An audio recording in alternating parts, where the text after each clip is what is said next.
So, good evening, everyone. This is the 32nd monthly online guest lecture organized by the research scholars at our School of Sanskrit Philosophy and Indic Studies, Goa University. Today, we are pleased to have Professor Siby George for the talk, which is titled Hetero-Aversion Thinking with Levinas. Just before the talk, quick announcement. This online talk is currently being recorded and will conclude in about an hour. Participants are requested to turn off their mics during the talk. We will be having a Q&A session after the talk. So now I invite Bhavna to deliver the welcome address. Yes. Good afternoon, everyone. My name is Bhavna Singh, and I am a PhD research scholar at the School of Sanskrit Philosophy and Indic Studies. Today, we have with us is Professor Siby K. George. He's a professor of philosophy at the Department of Humanities and Social Sciences at IIT Bombay. We welcome you, sir. And using the phenomenological and post structuralist approaches of contemporary philosophy, he has written on education, development, political ethics, pain and dying, and self and the other. His publications include Heidegger and Development in the Global South, which was published in Springer 2015. Then he has co-edited the volume of Cultural Ontology of the Self in Pain, which was published in Springer 2016. And he's teaching in Unequal Societies, Bloomsbury 2020. I also wish to extend my warm welcome to Professor Koshi Tharakan, Dean of our school, SSPIS, and all other faculty members, research scholars, and students present in this talk. So now I will invite Professor George to begin his lecture. Bhavna, can you hear me? Yes, sir, I can hear you. All right. So I'm grateful to Diksha Rai for the invitation. Yes, I don't sir. know if she is there today. Yes, sir. Okay. And good afternoon and thank you, Bhavna, for the introduction. And good afternoon, Professor Koshi.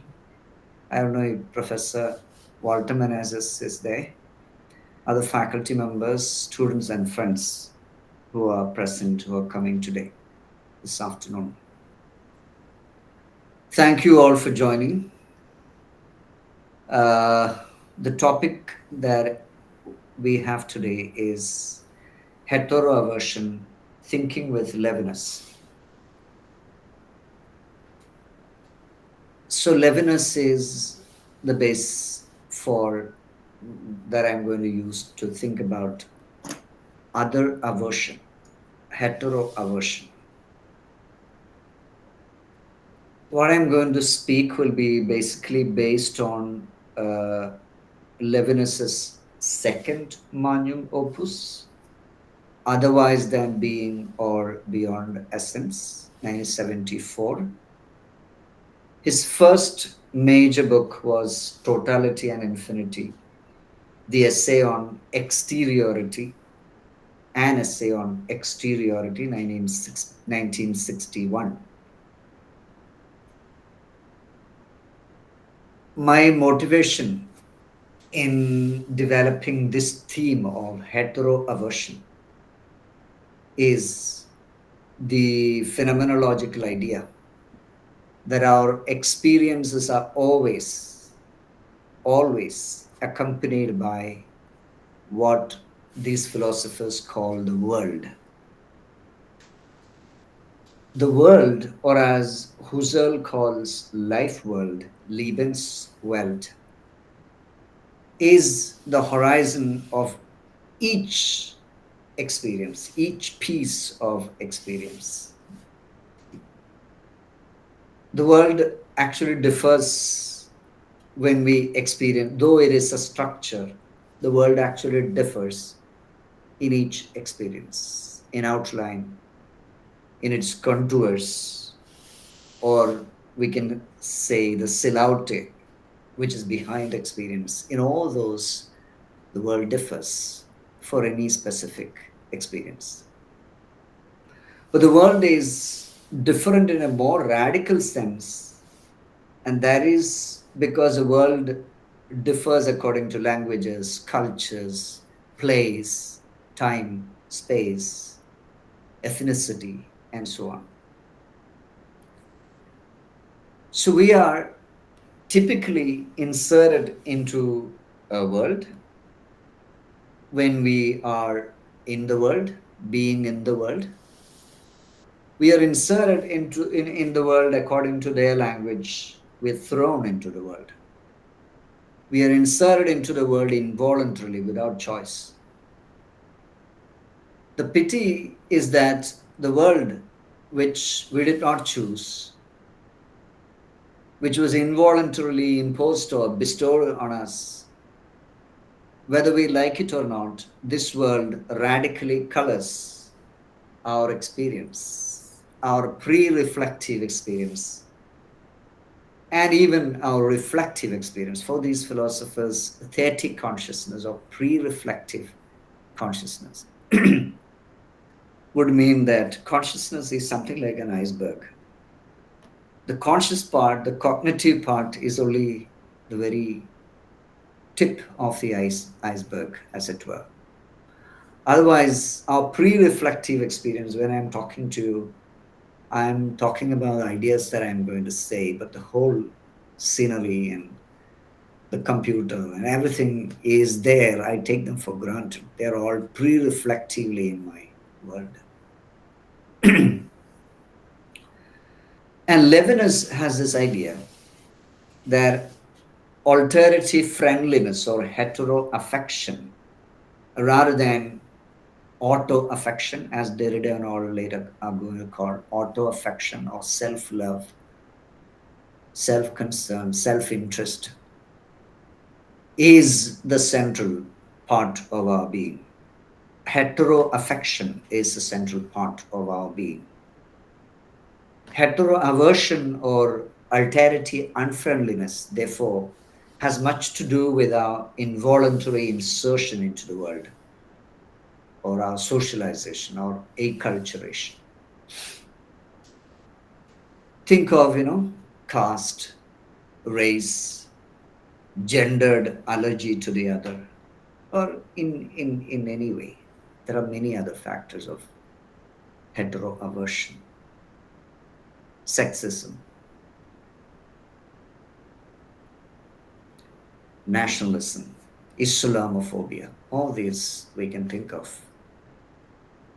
My aim, actually, our talk is about hetero-aversion, but I'm going to talk to you actually about hetero-affection.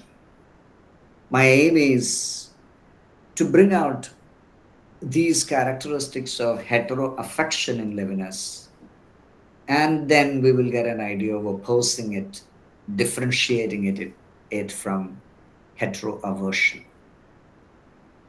So if you want to divide, get an analytical steps in the argument, we're going to start the first section, our first part of this exposition. So we are now going to speak about Levinas' idea that the subject, the self, is impure. We can only speak of an impure subjectivity. This is what I'm going to develop for some time, first part. This can be considered, what I'm going to say now can be considered as a kind of deconstruction of the pure, superior subject of hetero-aversion.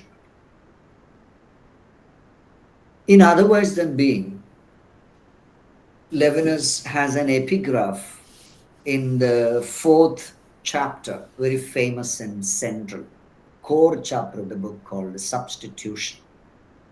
I'll explain what substitution is. The epigraph is from Paul Celan, the German Romanian Jewish poet. The epigraph is a short line which goes in German like this: Ich bin, du, wenn, ich bin. I am you when I am I. I am you when I am I. This epigraph for me is about the contamination of the self by the other, which we can think of as the impurity of self formation. Philosophical tradition, on the other hand, right from the beginnings in the Western tradition and also in the Indian tradition, they all privilege the primacy of pure self sameness, untouched by the not self. So, a commentator of Levinas, Desmond Manderson, says Levinasian self is against purity. I'm quoting purity, a hermetic closure that, in defense of sublime perfection, sets itself upon as a totality, resistant to all external influences, and espouses a notion of contamination, imperfection, failure. The self is a failed subject. The self is one for the other for Levinas. We will explain this as we go along. The self is assigned with the other. So, as someone pure and untouched by the other, the self, Levinas says, is a pure abstraction. It's unreal. So, all philosophical starting points that insist on a beginning with pure subjectivity, pure self sameness, are all questionable for Levinas. There is a contagion of the other in the self. And this happens even before consciousness, time, freedom, ego, language, action, all this begin. The self has been receiving all this, the receiving the other since the beginning from the outside, the other. And this reception is a ground for its self making, meaning making. This is why the self is originarily called a responsibility. The idea is we are structured from the word go, as response to the other, ability to respond to the other. That's responsibility. So, normative ethics assumes that ethics begins in freedom. Usually, whether it is Kantian or utilitarian ethics, for all those normative formulations of ethics, freedom is the first step. But ethics, in the sense of Levinas, is not a free choice, as Judith Butler argues in her exposition in the book called Giving an Account of Oneself. The inauguration of the self happens as it is impinged upon by the other in passivity, without dynamism and activity. This is the originary ethical interpellation. Butler is using the Althusserian word interpellation. The subject is, as it were, called into formation. Subjectivity in this sense is subjection, subjectedness, subjectivation, the process of formation of the subject, and its subjection to the other. The self is constituted as an impure identity, and the formula of this identity in other ways than being is other in the same. Other in the same, or another formulation is one for the other. Hence, otherwise than being uses the term substitution for this condition of the self or subjectivity as substitution for the other. That means we think that pure self-sameness is the content of our self or ego. But Levinas is saying that no, because it comes from outside, it is as if it is substituted for the other. Another famous, maybe the most famous commentator on Levinas, Simon Critchley,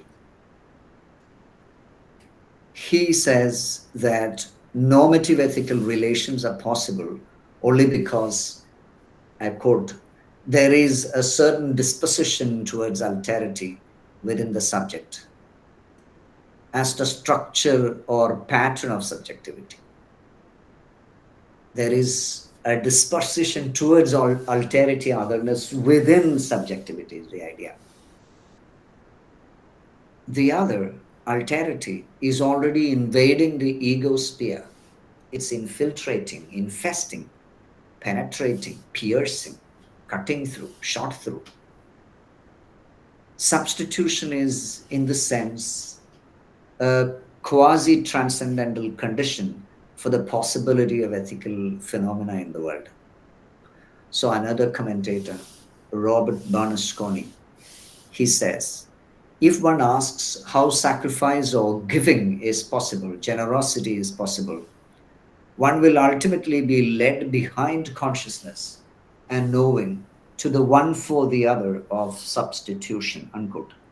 The idea is that if you ask Levinas, how is sacrifice or generosity possible? He would say, it is because we are already structured as substitution. Then you might say that only generosity should be there. We will explain that. The impure self, however, in Levinas, is not an alienated subject, a discontented subject. It is going to be a subject which loves its otheredness, its self-othering. It is at home with its impurities. Levinas writes, I exist through the other and for the other, but without this being alienation. I am inspired. The inspiration is the psyche, psyche, soul, unquote. The self is, in this sense, an internally ruptured, fissured identity, pierced identity. And this very rupture is what it is and what it can be. It knows no other way of being. Its purity as a subject is this very impure openness to the other. So there can be, whenever we think of purity of the subject, Levinas says, there can only be a pure for the other, for another. I will read some of his phrases in otherwise than being on purity. A pure borrowed being, the pure recognition of a debt, the pure signification of saying, the anarchic one for the other. Now, what is saying? Saying is the originary response to the other's address. Saying, in this sense, is fundamental, is the fundamental sense of originary ethics for Levinas. Saying is opposed to the said, saying and the said. The other is an origin, in an originary sense, is the quasi-transcendental basis for self-making. But as such, the originary response to the other is infinite. It is profuse. The infinite response, saying, or responsibility is something like a triad, a dyad. Self-other relation is a dyad structured into us. Now, this dyad would mean that I am the self and there is the other. Who is this other? There's no concrete aspect of this other. And in this structuring of the self as other in the same, our responsibility or response towards the other is infinite. It is never over. And so when we meet concrete others in the concrete world, there is a problem. There's not only the other, there are others. La tier, the third, Levinas says. So responsibility must be betrayed in Levinas's scheme as we exist in the concrete world. This infinite originary responsibility has to be betrayed because the dyadic structure of self and other is disrupted in the world, and there are many others, and we have to meet out our infinite responsibility to this other and that other. So this process will require reducing the saying, the infinity of saying, to the said. And this is a happy fault, not the unconscious, not the unhappy consciousness of Hegel, but a happy betrayal, a happy fault as in Christian theology.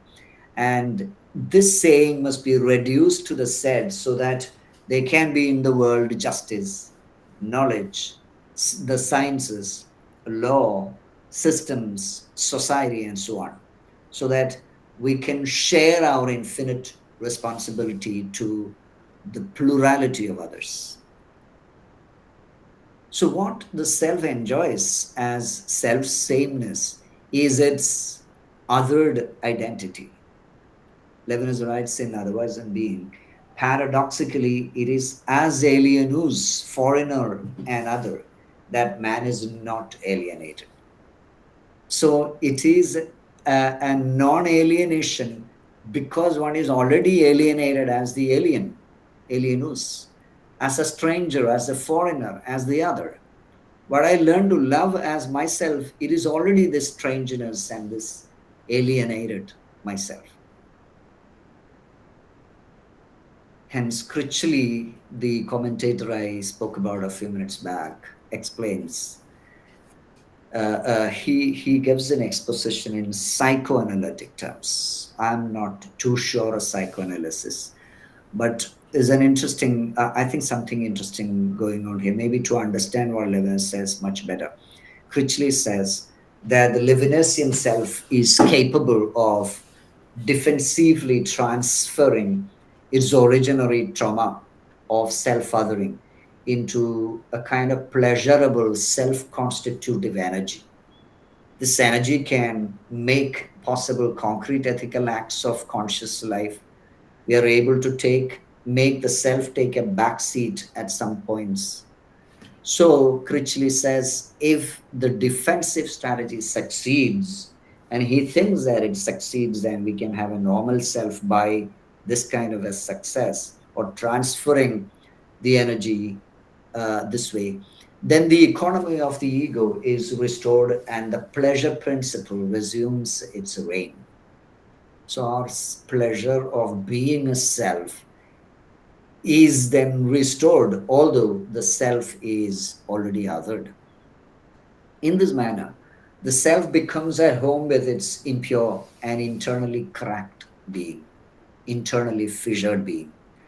But this economy or this scheme can be artificially restricted through discursive material formations such as caste or race or sexism and so on. In these ways, the self begins to cultivate itself as alienated in its encounters with certain others, some others. This is self-aversion.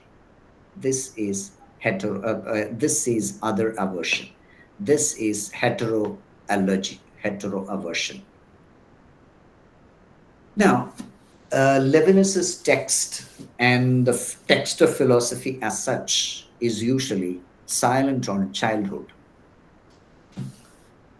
Therefore, Butler argues that the impure formation of the self by means of impingement from the outside upon the self by the other must be conceived as infinitely recurring without a beginning.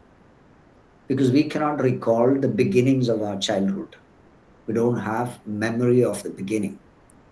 But we can imagine how self-making occurs through the other in the initial passive receptivity of our babyhood or childhood. The child is not the subject of philosophy. Maybe an exception is Merleau-Ponty to some extent. Otherwise, the child is not the subject of philosophy because the philosophy usually works with adult self-consciousness, free, self-willed, mastery, having mastery, deliberate, active, rational, and so on. The passivity of initial receptivity is somehow outside the traditional philosophical reflection because of this, perhaps. And Levinas is not an exception. But we can rethink Levinas's categories from the point of view of childhood, and many philosophers have already done it.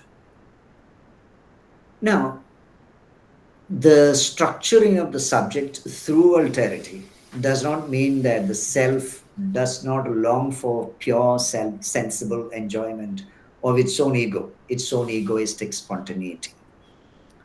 The impure self does not make concrete ethical action actually easy. The substitute itself is only the quasi transcendental condition that supports our obligation to respond to the other. The response itself can be good or bad or anything. The response itself can be good, evil, indifferent, whatever. So Levinas writes in his first book, early book, Totality and Infinity, he writes, I quote, "The will is free to assume this responsibility in whatever sense it likes. It is not free to refuse this responsibility itself. The need to respond itself to the other, we can't resist. But what is the form of response we can resist? See, if you notice what he speaks about as response to the other is actually he's giving a kind of understanding of the intentionality thesis, the idea that consciousness always looks out for an object. The object is the other, and the this way of looking at the intentional object here in Levinas becomes response to the other, and several other features of this response.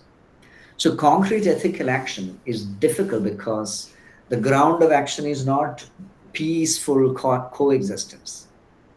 Judith Butler says there is tension between one's fear of being injured by the other and the anxiety about causing injury to the other.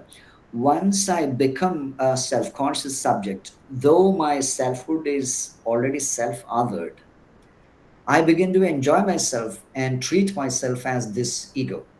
And then I can be afraid that my ego, myself, is going to be injured by the other. But at the same time, because of my immemorial subjectivity as substitution, I'm also anxious about causing injury to the other. But these are all equally originary, whether I am afraid of being hurt or afraid to hurt the other.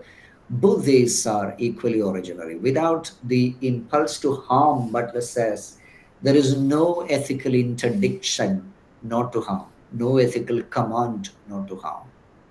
That is, whether we pay attention or not, our substituted subjectivity makes the demand not to give into the impulse to harm the other, grounded in the self preservative aim of egoism. So, what is happening with Levinas? Levinas's otherwise than being is quite interesting. He's saying that we are structured as the ego, as an ego which enjoys itself. But this itself, the ego itself, is other in the same structurally. But what does not make an ego a lesser ego is this very structure.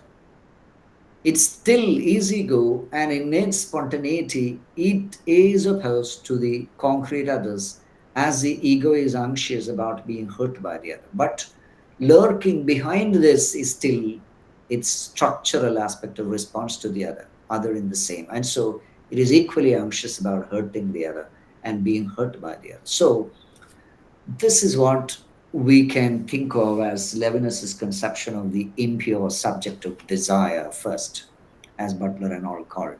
The impure subject of desire, but desire for alternative primarily. Our othered subjectivity is incarnate in a body, and it responds to others in a finite concrete world. Speech and language itself is because we are finite and embodied in this world. If we were spirits, we may not be using language. Hence, our fragile haptic or embodied materiality is also part of our impure subjectivity. Now, I want to, so that you can consider this as the second section or part of this presentation. So now I want to speak more about this haptic material production or subjectivation. Haptic means embodied. So, as subjects made of flesh and blood and formed by touch, we are, according to Levinas, inescapably, ineluctably dependent on others, despite our modern loneliness, as Charles Taylor calls, despite our atomistic individualism. I become who I am by the touching hands of others and the immaterial realms of my being, that's my consciousness. This is also transgressed or invaded by their otherness. This is why the Paul Celan aphorism, Ich bin du wenn ich bin, I am you when I am I, is so crucial for Levinas. And he has put it up as the epigraph for the crucial substitution chapter. Thus, any deconstruction of the pure presence of self-sameness should mean accenting or accentuating the haptic material dimensions of selfhood. In philosophical tradition, as I already emphasized, both Western and Indian, I would say even in the Buddhist tradition, self-identity is a sort of recurring sense of self-sameness within the temporal flow of consciousness. The Buddhists say that a moment, a kshana dies, but the next moment is arising, and this next moment is connected to the dead previous moment in some way. Without this, even the workable notion of the aggregate skandha notion of the human ego, human self, despite the anatmavada theory, may not be possible. So some kind of connection is going on, recurring in this chain of kshanas, which can be called as, the human personality. For Levinas too, self-identity is a form of recurring of what we call the ego or the self.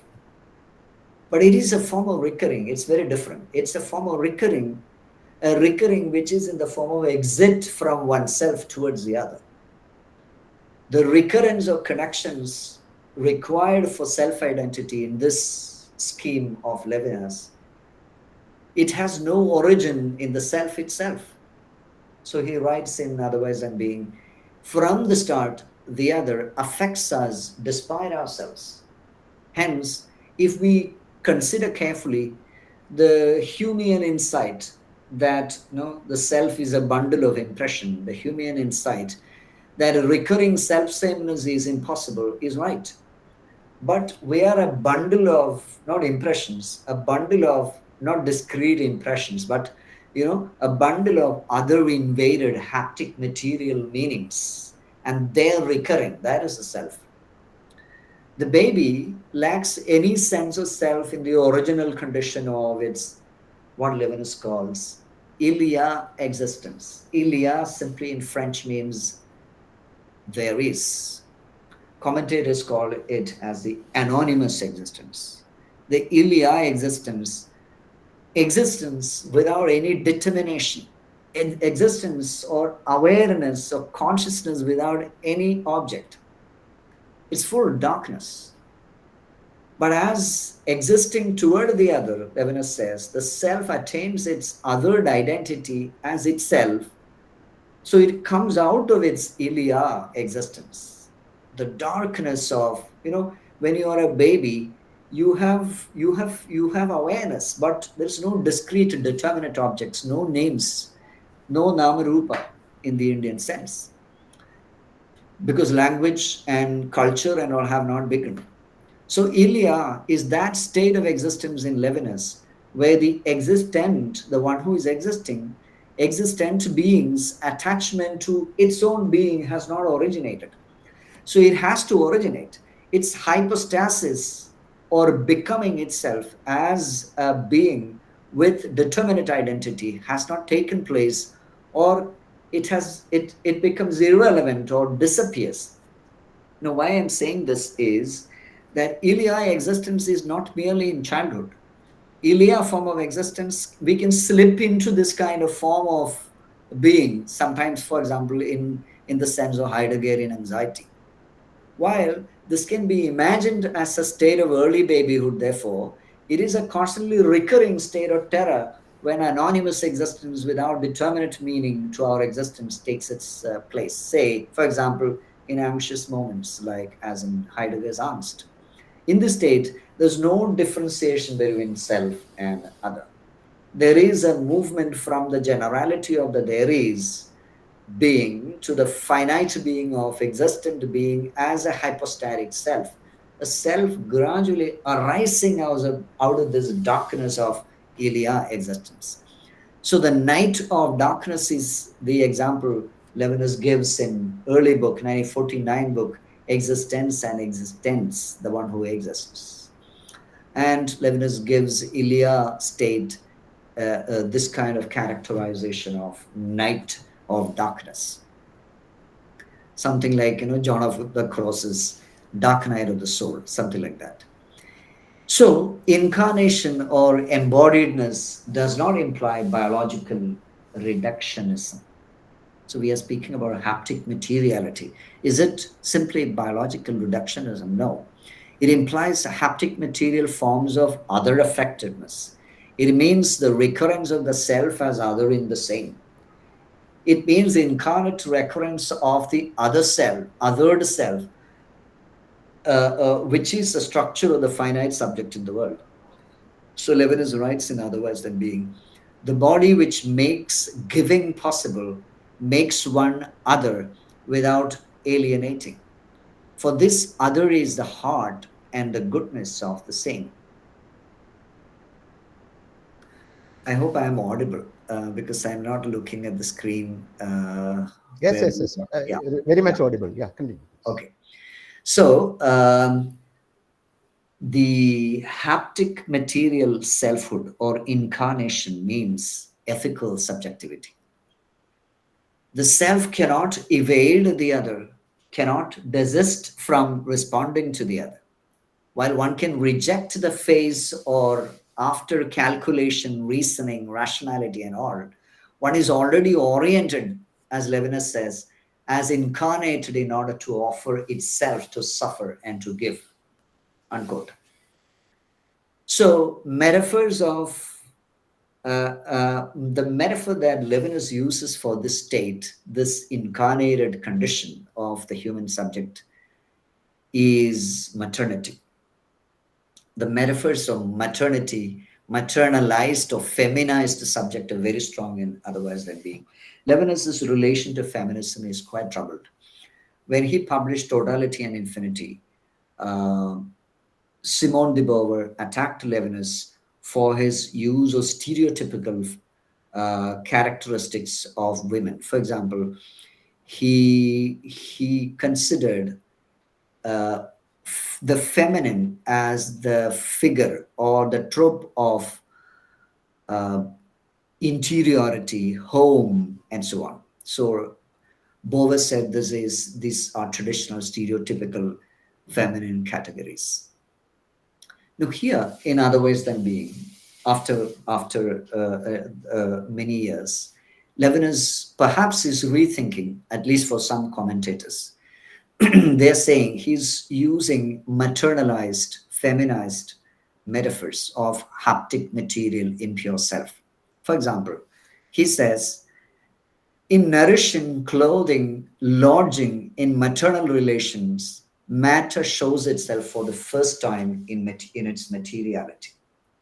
The materiality of matter. Matter as it is experienced by the human subjects, the condition of being material as human subjects experience, that happens through nourishing, clothing, lodging, etc. Maternal metaphors of this sort are also used for expressing the process of subject formation in Levinas, in Otherwise Than Being. subject formation, and the condition of being acted upon and affected by a foreign being within oneself. For example, he writes in one part in Otherwise I'm Being, maternity, gestation of the other in the same. It's as if one is carrying the other in one's womb. Gestation of the other in the same. The groaning of the wounded entrails by those it will bear or has borne. So, for the autonomous subject of modernity, materiality signifies what? It signifies desire gratification. It signifies virile consumption, consumerism, and so on. It represents mastery, power. But for the feminized Levinasian subject, at least some commentators argue, it signifies responsibility, giving, donation. The commentator I am referring to is Catherine Vassalou. She says, what is happening here is a calling into question the virility of being. The virility of being is being challenged by Levinas. So one cannot receive and give without the impurities of touch. One cannot be generous and be hospitable to the other without the impurities of touch. The Levinasian phenomenology of touch now begins not from reason or conscious cognitive enterprise, but from sensibility. Sensibility means passive affectedness by or vulnerable subjection to the other, to otherness, which is the basis of meaning and sense for Levinas. The whole of our sense-making or meaning-making enterprise begins from sensibility towards our susceptibility to the other. Sensibility is the response to otherness. Sensibility is responsibility. But it is not representational and cognitive, and is on, Levinas writes, on the surface of the skin at the edge of the nerves, unquote. So our ability to enjoy and suffer is determined by the way people and things affect us in different ways, as desirable, as undesirable, as indifferent. So the story of sensibility is larger than the story of our ego. It is a story of binding the self, in Levinas' words, to others before being tied to my body. All meaning, including biological meanings of the body, they all arise from the Gordian knot of the sensing body to the other. Gordian knot, I don't know whether you know this myth of Alexander the Great coming to this place called Gordius in modern Turkey. And before the conquest, some oracle told him, this is a knot, can you untie this knot? And Alexander tried in different ways, he could not untie the knot. So the king took out his sword and sliced the knot open. And the myth favors the king, saying that he double guessed the trick into which he was supposed to be circled, but he comes out of it. And the promise of the oracle was, if you untie the knot, the whole of Asia from Turkey onwards will be Alexander's. And Alexander thought that now Asia is going to be his. But Levinas is saying the Gordian, and the phrase Gordian knot comes from this fable. Now, Alexander the Great sliced the knot open with his sword, but the knot of the sensing body to the other cannot be unfastened, cannot be untied. So sensibility in this sense must be interpreted as touch, first of all. Levinas says, touch, first of all. And touch signifies proximity, nearness, or sensibility, or openness and closeness to the other. The skin is the opening through which the other can affect or touch the self. So Levinas speaks of the self as having the other in one's skin. I'm using all these tropes to speak about the haptic material dimension of subject formation. So Levinas's famous translator, Alfonso Lingus, he's the one who translated totality and infinity and otherwise than being, and he's an American philosopher in his own right today. So Lingus points out that responsibility or ethical relationship in otherwise than being has a sensuous, if not erotic character. If not erotic character. Responsibility is realized in language as the saying rather than the said. You remember we spoke about the saying and the said, the betrayal of the saying to the said. So, so that is a responsibility. Responding means answering to the address, the call, the summon of the other. So this Judeo-Christian, especially the Judeo-Christian idea of election, and answering to the call is very important for Levinas. But responsibility in this sense is possible only because we begin from sensuous contact rather than we beginning from Kantian rational idea of universal self-respect, or respect for humanity, because humanity is basically about rationality. So sensibility is sensuous contact and closeness, Lingus says, Levinas' translator, and not a sort of Kantian self-respect. Other affectedness is the very soul, very psyche of the body. Levinas writes, the animation of a body by a soul only articulates the one for the other in subjectivity. So there is a secularization of the traditional idea of the soul here. The other in the same for Levinas stands for the psyche of the body, as it is in Aristotle. So the other, as it were, is the soul of the embodied being. Consciousness or mind arises from the sensible experiences of the body and that the body undergoes. So how does it undergo? It undergoes these experiences as an obsession by the other, or materiality, or corporeality. I'm quoting Levinas. So contact with the other inaugurates oneself as a subject, oneself as a mind, oneself as a consciousness.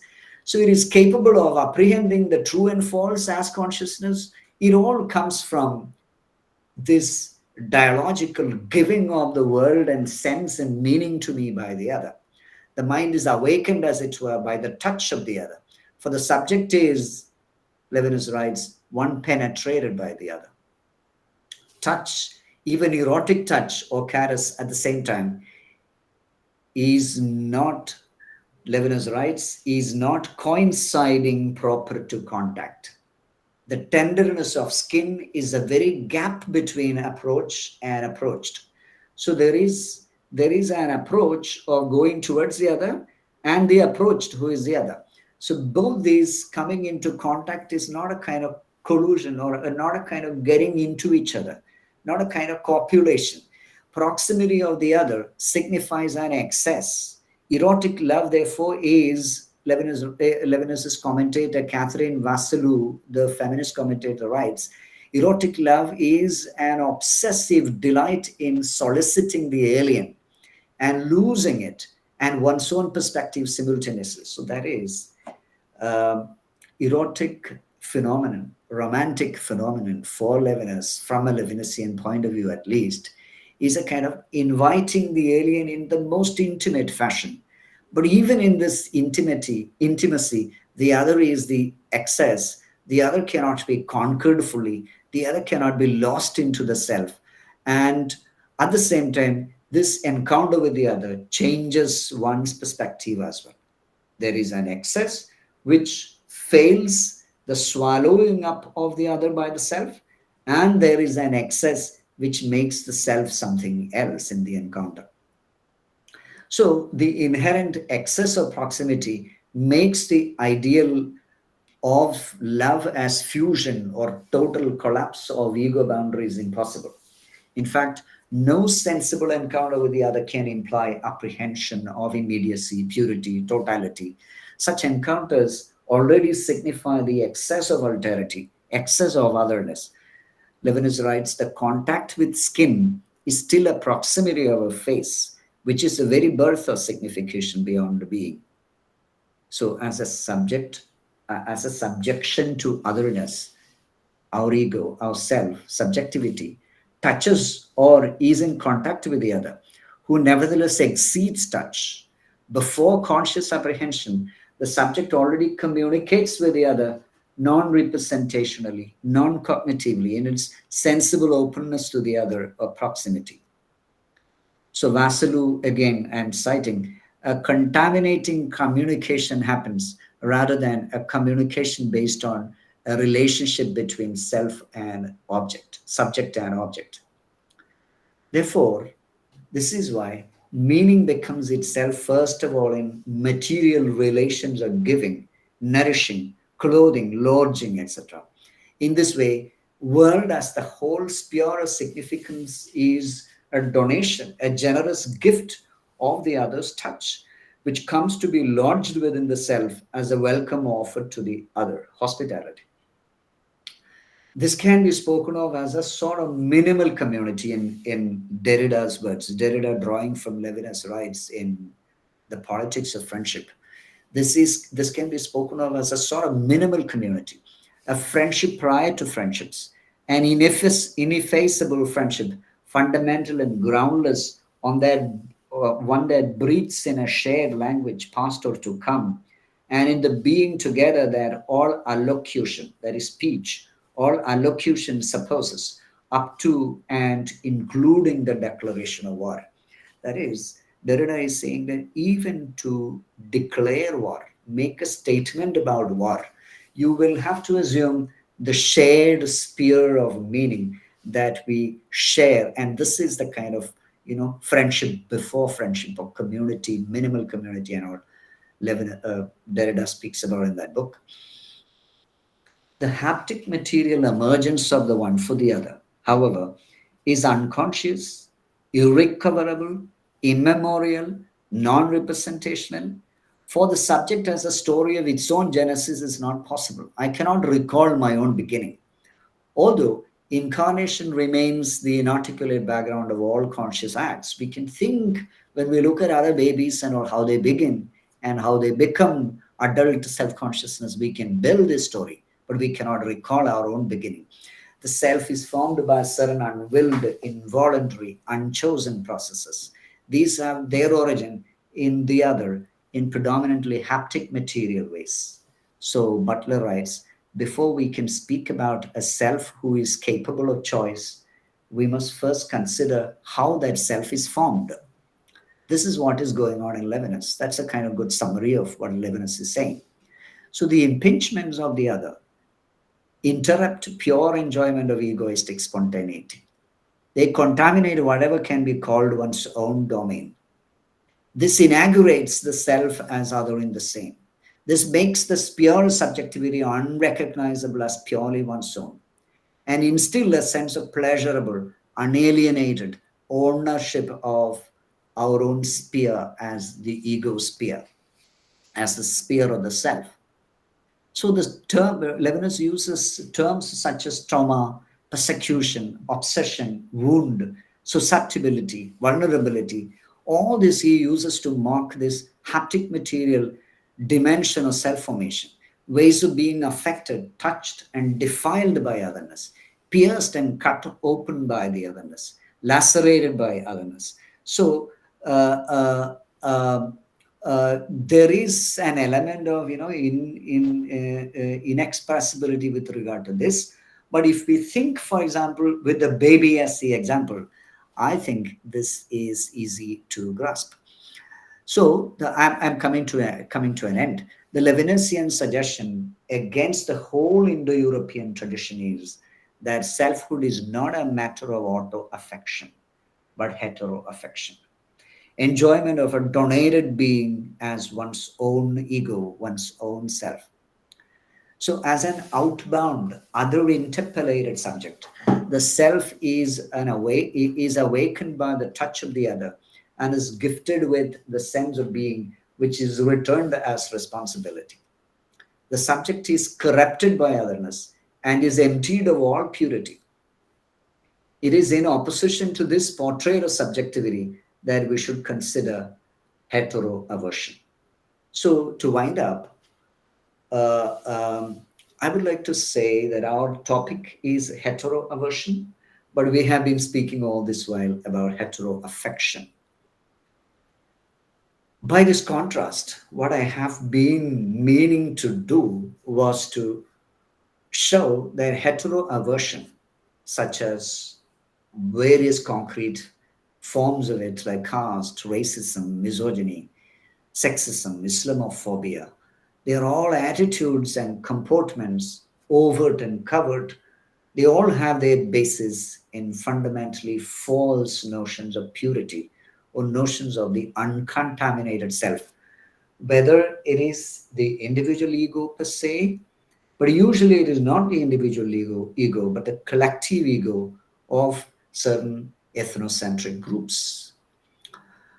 This is part of the world, and world is the structure of our experience. So this is the way in which my argument has been going. I have written a paper on these ideas and cast it is hopefully will be published soon. The in conclusion, I want to say that these hetero-aversive approaches in fact are artificial restrictions that socialization or acculturation imposes on human beings on their originary spontaneous hetero-affection. But such artificial restrictions are, in a sense, deviations of our embodied finite historical being. At the same time, this universal other is the universal other is not given to us because we are finite embodied beings in our historical place and time and having our experience through the world in a very concrete sense, though the world is a structural part of experience. Our fate is that we must do with the other, and we must do with some specific other who concretely becomes the other in the same part of our ego, militating against a hetero-affection as such that is constitutive part of our genesis as a self. Normative ethics is about mediating, regulating, guarding, and normatively correcting ourselves against the evil possibilities hidden in our finite, located forms of hetero-affection. That is, hetero-affection as a quasi-transcendental condition for our being as self can betray itself and turn into hetero-aversion because of our very finite and incarnated fate. It's almost necessary. There will be hetero-aversion in one way or the other because we are historically located. But normative ethics must take inspiration from our structural hetero-affection. And this is Levinas's message. And it must normatively regulate hetero-aversion. Normative ethics at its root is about reversing the slippage of hetero-affection turning into hetero-aversion. Thank you. That is the end of what I had to say.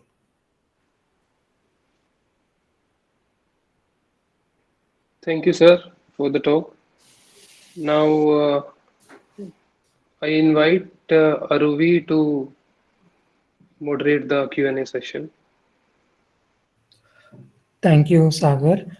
So participants can ask their questions either by posting them in the chat box or by using the raise hand option at the bottom of the screen and by unmuting yourself when called upon. The floor is now open for questions and discussions.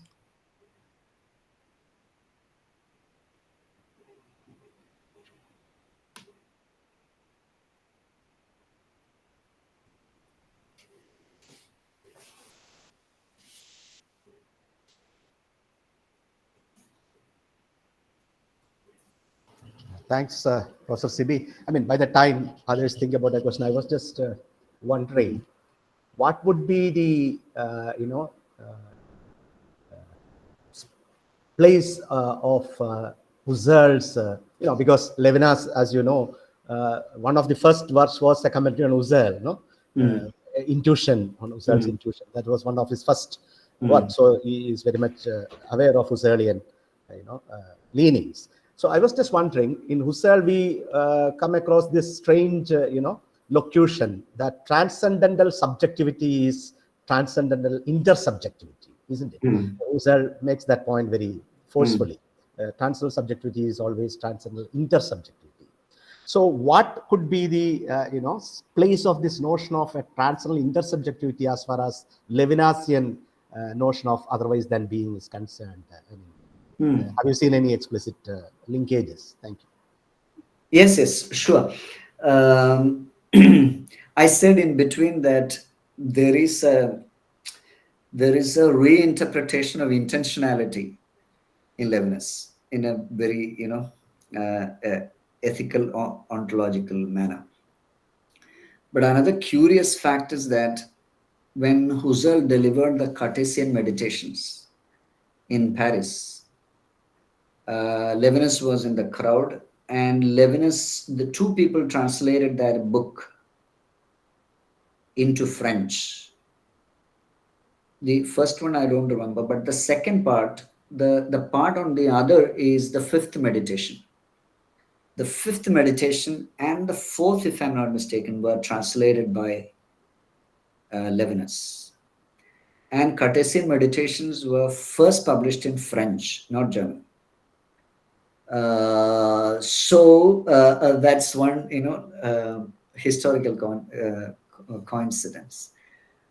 But other than that, I think Levinas met. He went to study with Husserl initially to Germany, but there he met Heidegger at the height of his popularity, and they were all impressed by Heidegger. And that's why Levinas himself considers Heidegger, despite all Nazism and all that, as a very important philosopher. And there is, in an interview, he would say that Being and Time is one of the 5-6 great books of the Western tradition. But for both these philosophers, Husserl is something like the basis. And in Levinas, this is, I think, more evident than in even Heidegger. Why I say it is more evident, because he is in the fifth Cartesian meditation, Husserl is very clear that you cannot collapse. We are trying to explain how the old problem of experiencing the other mind. But how do we explain this? On the one hand, we have to say that I'm experiencing an alter ego, another ego. On the other hand, I cannot collapse that ego to myself. Then there is no other. I have to say that I have to experience this ego as completely other. At the same time, I have to have a bridge of, an empathic bridge of understanding vicarious experience, an experience which is going on in another mind. So this is why Husserl introduced in the fifth Cartesian meditation, and I think also in ideas 2 and 3, I have not read them, the idea of how we experience the other, and also the idea of the world and all that.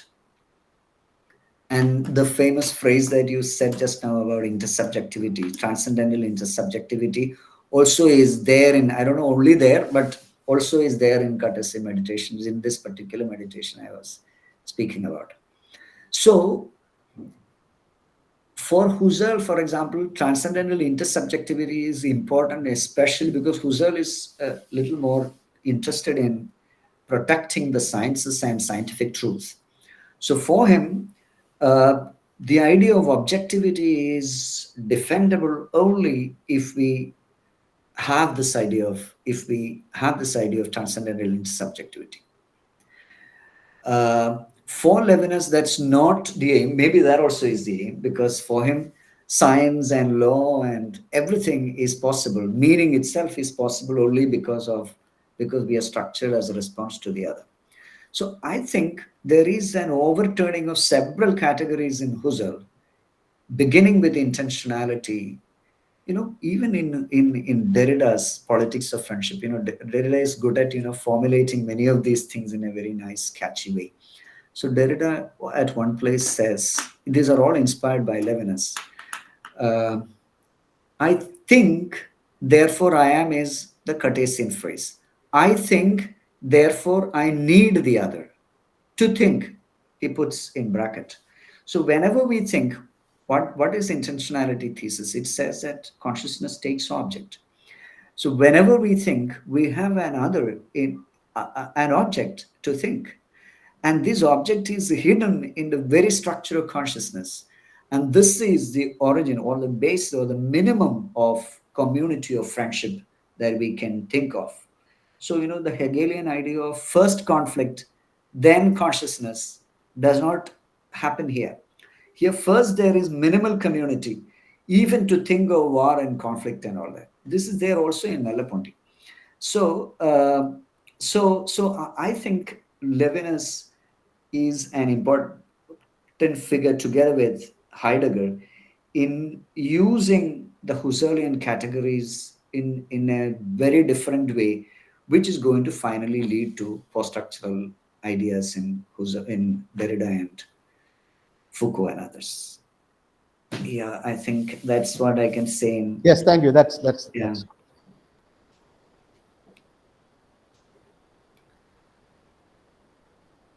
I don't know, are there students who are studying Levinas or not directly, no. not directly? Okay. That's one of the reasons I think they have identified you to speak. Yeah. So is that the reason why questions So, are? yeah, hello, sir. I'm Hi. Diksha. Yeah. Thank you for such insightful talk. Now, I have a general question, as in, if heteroaversion is conditioned through contact with the other, say via social structures, but Levinas holds that selfhood only exists in relation to the other, then wouldn't heteroaversion also be part of selfhood rather than the loss or the ontological loss that you are referring to? Mm-hmm. Mm-hmm. Yeah. That's a good question. So, in fact, towards the end of the talk, I said that this is not something avoidable, heteroaversion. Towards the end of the talk, I said that. And even also Judith Butler says that all this talk about structuring of self as a response to the other does not mean that, we are all going to be other-centered, or we are going to act in ethical ways only towards the other. It precisely means there is an ego which is an ego would mean a subject which is concerned about being not hurt by the other. There is a tension, and out of this tension, we have all the ethics and the need for normative ethics and normative politics and law and all that. So, in a sense, hetero-aversion is the other side of hetero-affection. But because the unwilled beginnings of the subject is a kind of passive receptivity, passivity, passive synthesis. All these are, phenomenological terms that have come from Husserl onwards. So all this happens as a kind of opening towards the other, because a baby, for example, is not resisting or protesting against what is coming to it.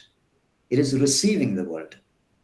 Once it receives the world, or when it is, for example, heard, that it reacts against what is coming to it. So in this sense, heteroaffection is the first. The opening towards or responding to the other is the first. But it always has the other side, because even without culture and all, it has the other side, in the sense that the other in the concrete ways can be can hurt me, even if my subjectivity is formed as other in the same, or it is the other who gives me meaning and the world, etc. Having granted all that, still I have formed myself as an ego, and that ego becomes precious to me despite the fact that the ego comes from the meanings given to it by an outside. So this ego is not alienated in that sense, and it's important to me. And hurting of this ego is as big a violence as my hurting of the other. But to explain why I am hurt and my ego is hurt, we have all tradition of philosophy. For Spinoza and all, uh, what Levinas speaks of, our will to protect ourselves, no, self-protection, self-defense. There's a term that he uses, conatus essendi. Conatus essendi. It's a will to protect ourselves. Every being, every life has this will to protect itself. But is the human being only the will to protect itself? Levinas is trying to answer that question. So he says, no, it's not merely the will to protect itself. How is sacrifice and all is possible if it was merely the will to protect itself?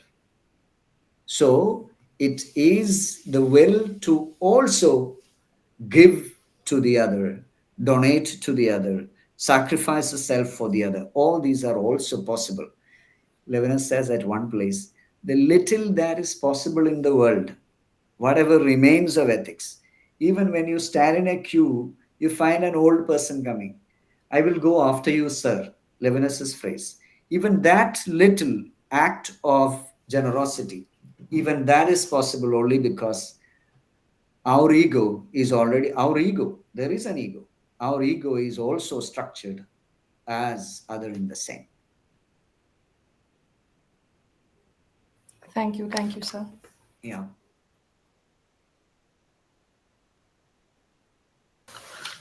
There's a question from Sia. Oh, I'll read it out. Aren't hetero-aversion and affection two sides of the same coin? Because I feel they go together.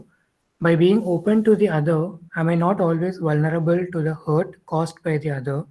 But at the same time, it's a possibility to be loved and cared for by the other. yeah, it is the case. No, that's what I was trying to say, Diksha, also. But at least for Levinas, if he is thinking of the origin, or originary, no, origin means we cannot go back to the starting point. Originary point for Levinas is openness to the other. But in this openness, because this openness happens, our consciousness gets formed that way. There is the other side of aversion as well, hetero-aversion as well. But so if this question also means that if there is ethics, if there is good, isn't there also evil? Yeah, it is there. So they go together. Similarly, every aspect of life and being and nothing, and so on. There it goes that way. Now, but our question is again, are we only self-consciousness, or is there something else going on in us? So Levinas has one type of answer. Are we mere self-interest, as modern civilization teaches us? Levinas has something else to say with respect to that. Are we structured as Hobbes and all say, as nasty, brutish, a kind of animal which is lucky to have language and reason in some sense, and out of its own selfishness it is able to create society and civilization? Are we that? Levinas has another type of answer. That's the way I think we should understand.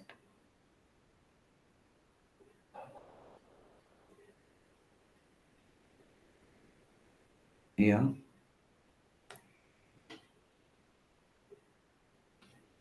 Is there any other, or do we go?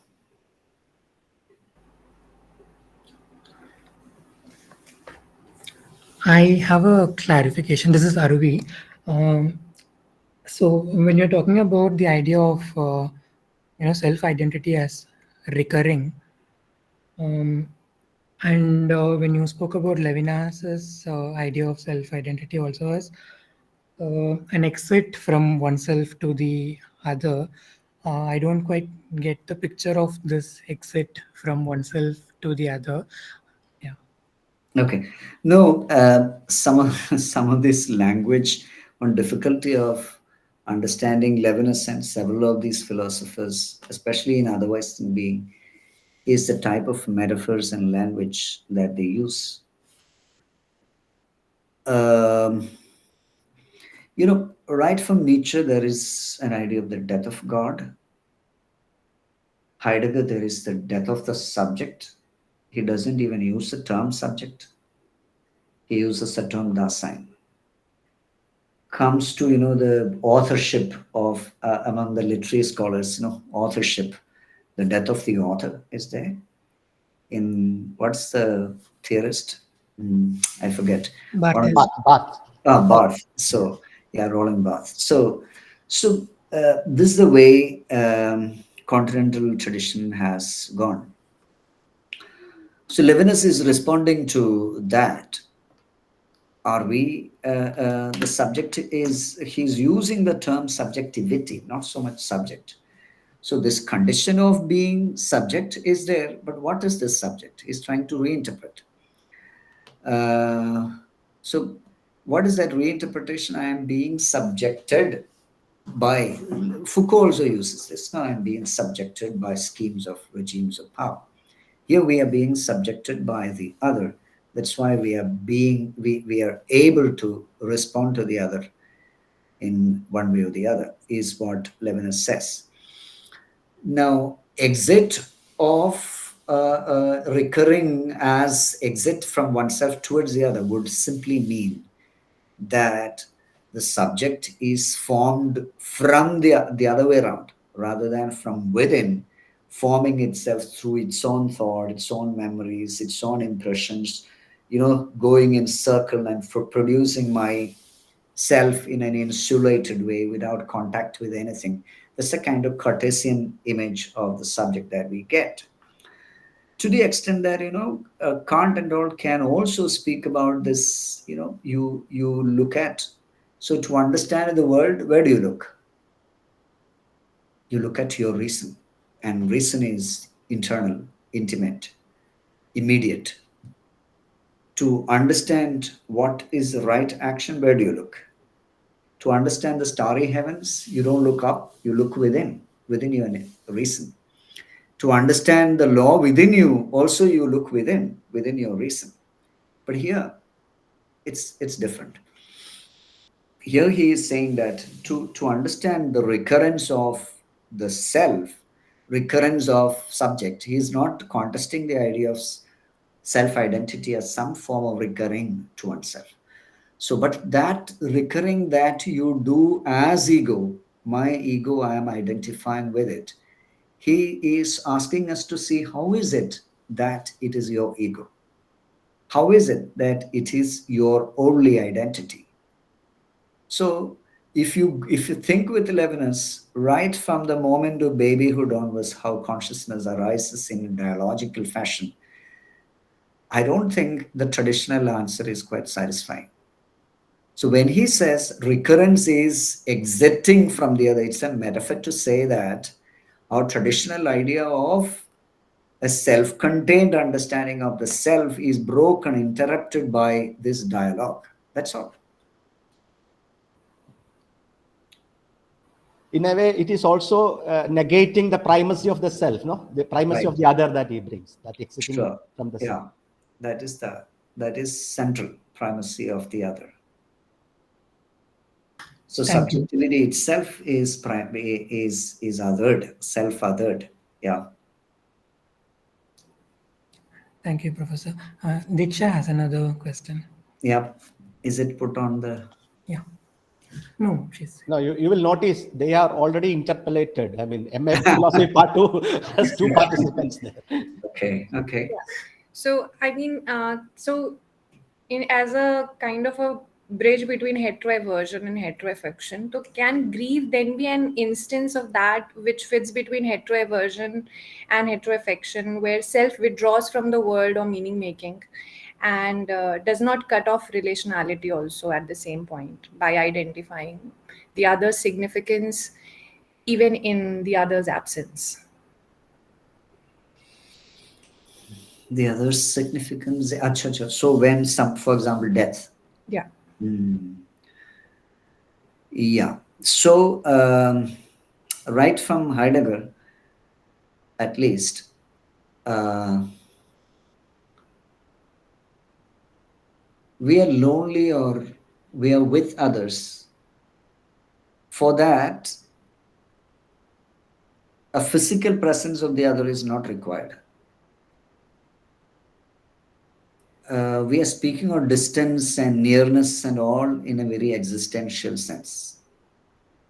So somebody may be thousands of kilometers far away, but I'm constantly thinking of that person. And that person is near to me, my lover or whoever. But I may be sitting in a park close to someone physically. That person is completely distant from me.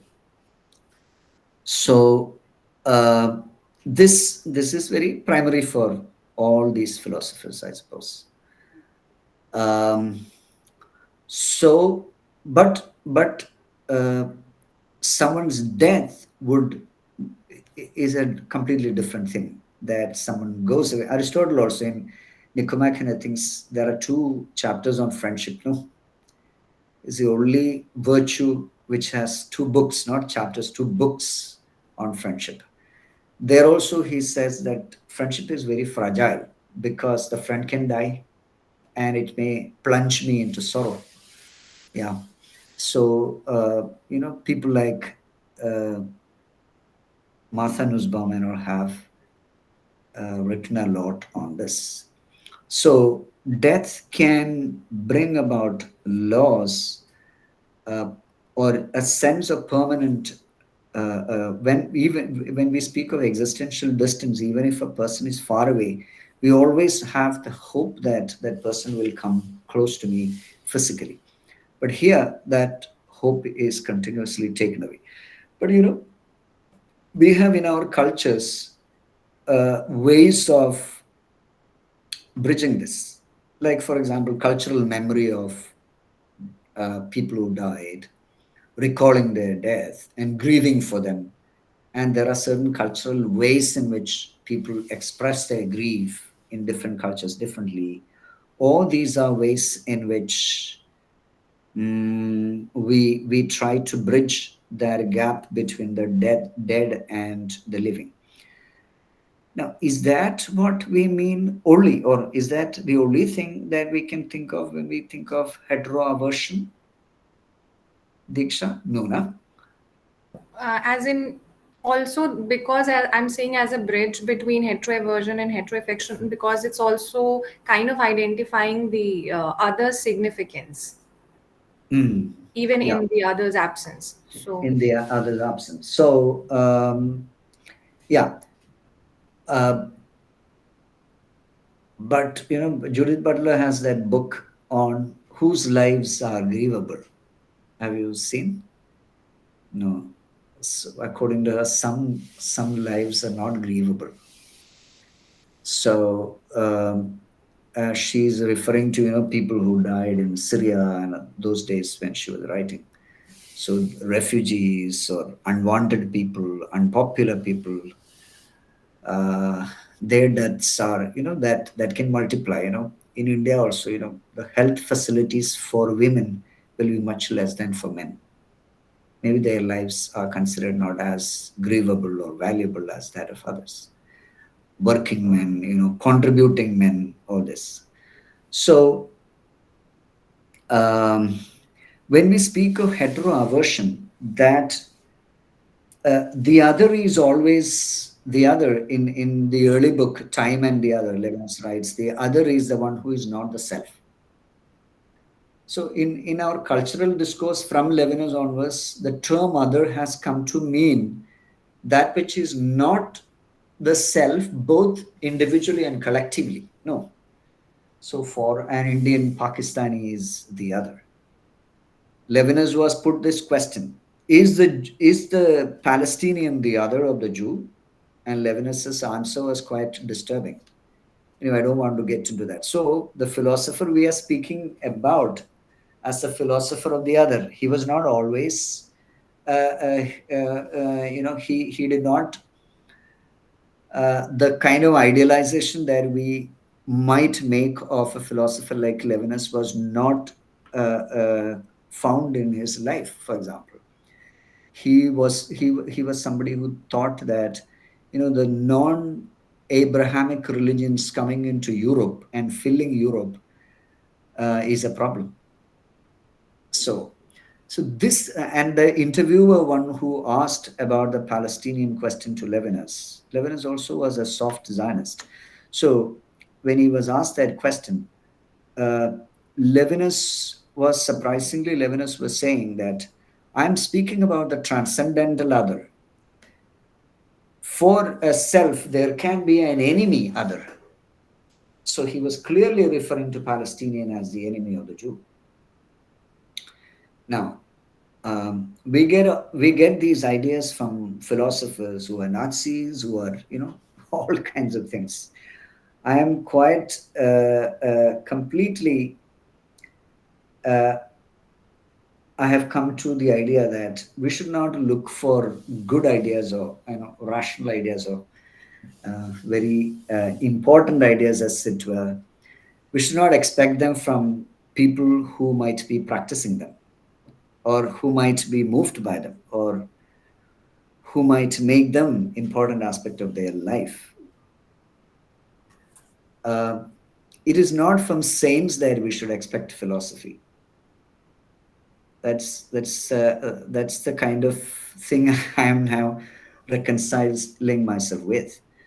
Um so, having put all this, I want to emphasize, since Diksha asked this, my aim in putting this way is especially to emphasize that a hetero-aversion that is going on in our culture, not only in India, in several other parts of the world at the moment.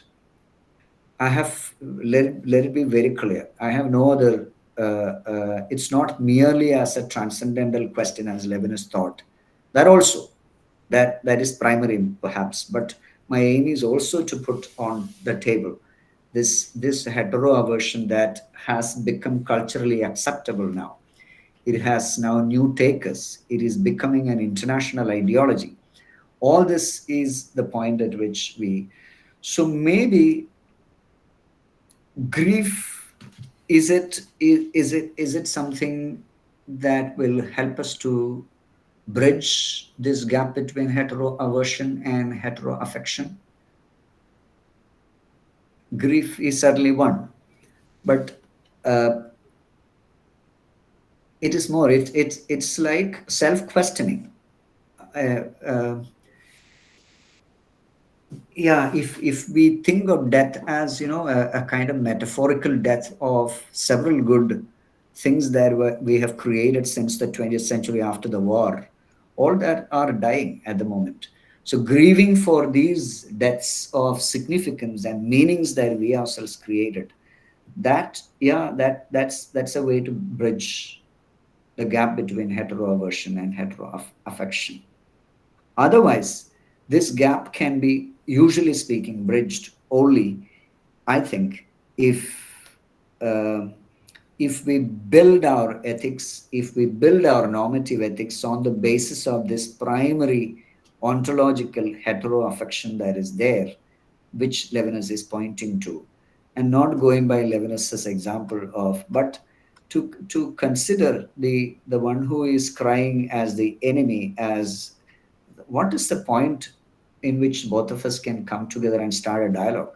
So that kind of a point of view is important, to me at least. Otherwise, hetero-aversion is going to go on. It's going to be, for example, at the moment, it is, catching fire all over the world. Several, very very uh, um reactionary ideas are politically gaining ground all over the world. So this is a point at which I am putting it this way, using Levinas, despite all the, you know, um, um, points at which we can disagree with respect to Levinas and his practical ideas, practical the way in which he perhaps several times to interviewers, he spoke in a very reactionary way himself. So against all that, as Robert Bernasconi has several times said, that whatever Levinas has happened with Levinas's life and whatever he said in interviews and all that, the system that he has created in his major works, that is still a system that gives us a lot of insights about human subjectivity, subject formation, and what kind of ethics is the best, and whether ethics is based only on reason and freedom. Levinas's answers to all that is quite inspiring and quite interesting, I think. Yeah, Thank you, sir. Thank you. yeah. There's a question from Rajvi in the chat box. Okay. She asks whether there is a paradoxical relationship between suffering and hetero-aversion, where suffering can both isolate us from others, yet potentially create the conditions for recognizing shared vulnerability. Yeah.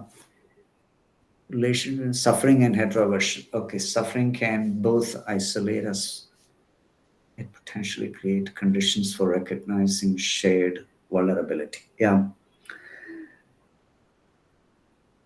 See, at one level, there's no existence without suffering. So this is again a way in which human subjects or any life is structured. The degrees vary, and just as pleasure is very important to becoming a self, pain is equally important to becoming a self.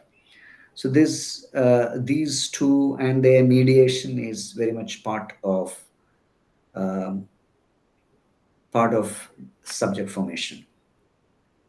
Suffering is, I take it as Rajave's question, I take it as suffering as having also a very social angle. It's not merely about physical pain. It is psychological, it is traumatic. It has something to do with how to express it and all that. So is suffering is cathartic. We have this idea from Aristotle onwards. It can cure, it can heal people. Yeah. That it is part of this, part of subject formation and part of our ethical comportment is clear in Levinas, I think, because his very portrayal of subjectivity is in terms of several terms like persecution, vulnerability, susceptibility, piercing through. All these are ways in which he portrays subjectivity right from the beginning of human subject formation. So in those ways, suffering is important for, it can, as she says, it can partially create conditions for our shared vulnerability. If a subject is not capable or is not susceptible to suffering, I don't know how it will be that he or she will be able to understand somebody else's suffering and be open to or respond to it. So, but we are even, however privileged we are all capable of suffering, and have to undergo some sort of suffering at some point. So suffering is an experience just as pleasure is an experience that we universally share. So I think that, but beyond that, I think in what Levinas understands as subject formation, there is an important element of vulnerability, suffering, trauma, persecution, and so on. So that makes the subject at least having the ability to respond to the suffering other. Uh, in fact, the whole discourse from totality and infinity onwards is double faced. The other comes from an ethical height, therefore, I am responsible to the other, in the sense that the other is the one who calls me to my subjectivity. Therefore, he comes from a height, a kind of metaphorical height. But at the same time, the other is vulnerable and suffering. Therefore, he needs my help. She needs my help. So, in both these ways, by significance, I am responsible for helping the other, for responding to the other. And by way of moral need, I am called upon to help the other because the other needs me. So, in both these ways, he portrays ethical responsibility, ethical subjectivity in these two ways. So that way, suffering is central to Levinas's discourse, and I think that makes sense, even if we think about human life without any of Levinas's categories. No, I suppose that makes sense. That it is our shared capability and also experience of shared suffering that brings us to certain common ground, that we can universally recognize sufferings of other human beings. So I think in that, and Levinas gives another kind of structure to the whole thing. Yeah, there's one more question. Continuation. Was it asked Yeah. before? No, I think Sia has a follow-up from Diksha's question on death. She says that once a person dies, the person remains more or less static. But what about cases where the friendship dies and the people are still living? Here, both my idea of myself and my idea of the other person might keep changing, and my idea of the other person might also lead to hetero-aversion or affection. Mm. Yeah, no, we are. See, one thing that we must bear in mind when we listen to or when we read Levinas says that at one point, Levinas says that I am neither a preacher nor the son of a preacher. I am neither a preacher nor the son of a preacher. I am not speaking about please be ethical. I am not saying that human beings are naturally ethical, any of those. I am only saying, Levinas says, that there is a quasi transcendental structure of experiencing and forming myself, which has this kind of structure. And that is the only ground phenomenologically in our phenomenological description we can reach to explain something like ethical phenomena. The little that is there, not that much is there. So after he's a Holocaust philosopher, how can a Holocaust philosopher think that there is too much ethics in the world? It's not there. So he says, but it is possible. Even the little that is there in the world is possible, only because he's trying to put the tradition upside down. The tradition which says that even ethics has to be based on self-interest. He says, no, that's not the way to think about ethics. Anyway, having said that, uh, it is no surprise that we make friendships, we break friendships, and we have aversive feeling towards people and all that. At subjective levels, but and some of these reactions are quite, they're not as damaging as when we consider a whole people or a community as aversive. Personal aversive behaviors because of several reasons, because of some big quarrels that have happened in personal interactions. So those are possible and those are there and those cannot be avoided. They will be recurring all the time and they will be part of human life. So we should not think of Levinas's ethics as a kind of asking us to be friends with everybody all the time. It's not something. It's not preaching in any of those ways, but it is telling us to look at certain structures that are there, and these structures will explain not only ethics. These structures which have an ethical element will also explain our sciences, our knowledge, our law, all that we do in the world. They all begin from our dialogical relationships with the other, which is a relationship of response. And this relationship for Levinas, unlike Gadamer and Ricker and all, these are not symmetrical relationships. Dialogue is a symmetrical relationship. But for Levinas, this is not a symmetrical relationship, it is asymmetrical. So, because I am structured with this way, the other is on a high pedestal for me, the other in the sense of dyadic relationship, but a concrete other may not be. So, what we said about friendship and death and all that, they must be understood.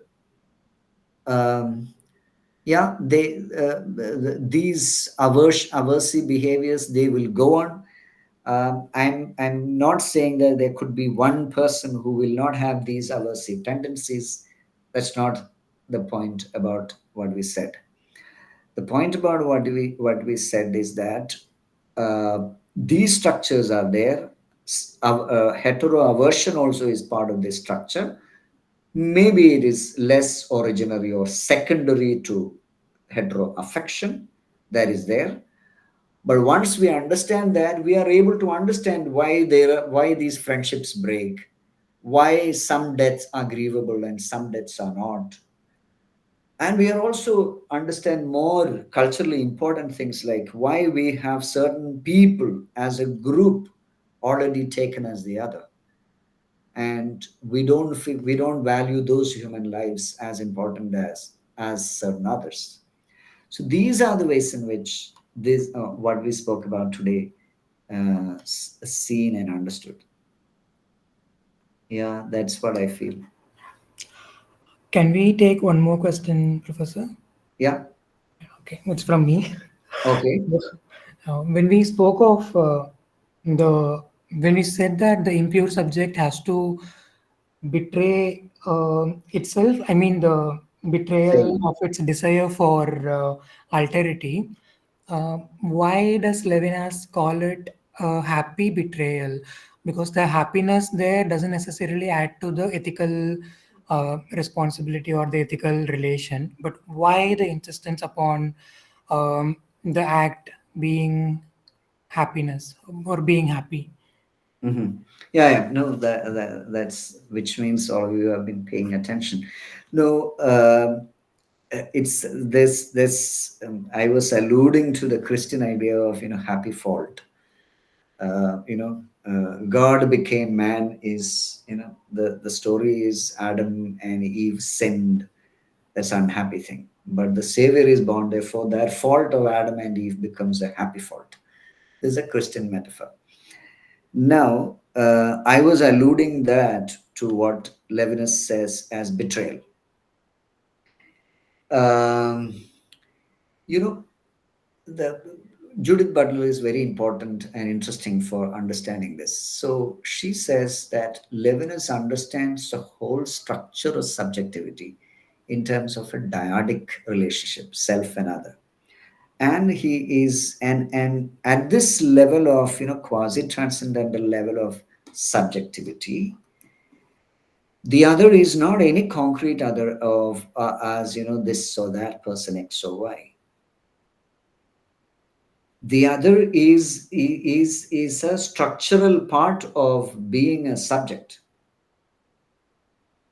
So in that, to that extent, it's an abstraction. To that extent, it's quasi transcendental. Yeah.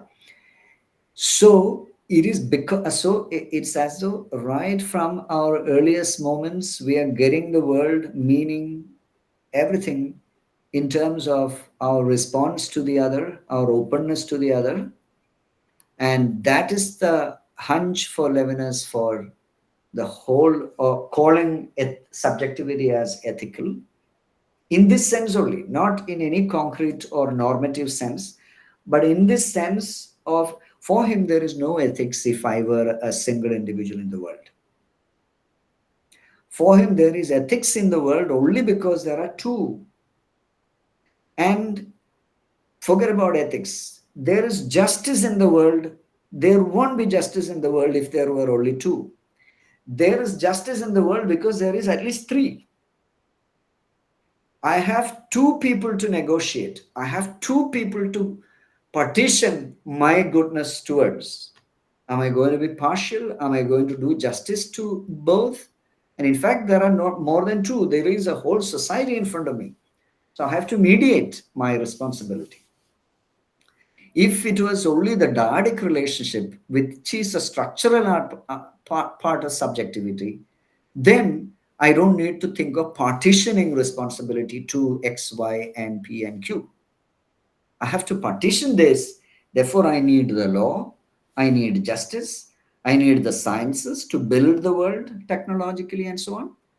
So all these are required. The structures of society and life are required because our originary response, the dyadic structure of subjectivity is, is not really replicated in the world. What is really replicated in the world is a multitude, a plurality of others. Therefore, what Levinas says as saying and the said. Saying is this initial originary response to the other. That response, that saying, he calls it saying because there is an important Judeo-Christian idea of the call. The other calls me to myself. The other elects me to myself. I become myself through this call of the other. The vocation, as it were. The call of the other. So this call makes me the subject. Because of this, he calls it saying. But this saying, which is originary, will have to be betrayed or reduced so that there is a functional world before me. Otherwise, I am going to die under the weight of this infinite responsibility. And for my subjectivity to be carried through to death, for living my life with many others justly, I have to betray this infinite responsibility and partition it for different people and justly. For that, we have to have the rational system, the law, and Levinas is a typical modern philosopher in all those. So he's not somebody who is going to quarrel like Heidegger with rationality and the sciences and technology. No. He needs all this. He's a humanist of the other. Yeah. So that's the story of the betrayal. Yeah. Thank you, Professor. We'll wind up the Q&A sessions now. Once again, thank you so much, Professor, for engaging in the discussions and Q&A. So if there are further queries, we'll share Professor's email ID in the chat box. You can reach out to him if necessary. Yeah. Over to you. No, I'm highly impressed with this Q&A session. So, which is quite encouraging. Yeah. Yeah. Thank you, Professor. Over to you, Sagar. Thank you, Aruvi, for the moderation.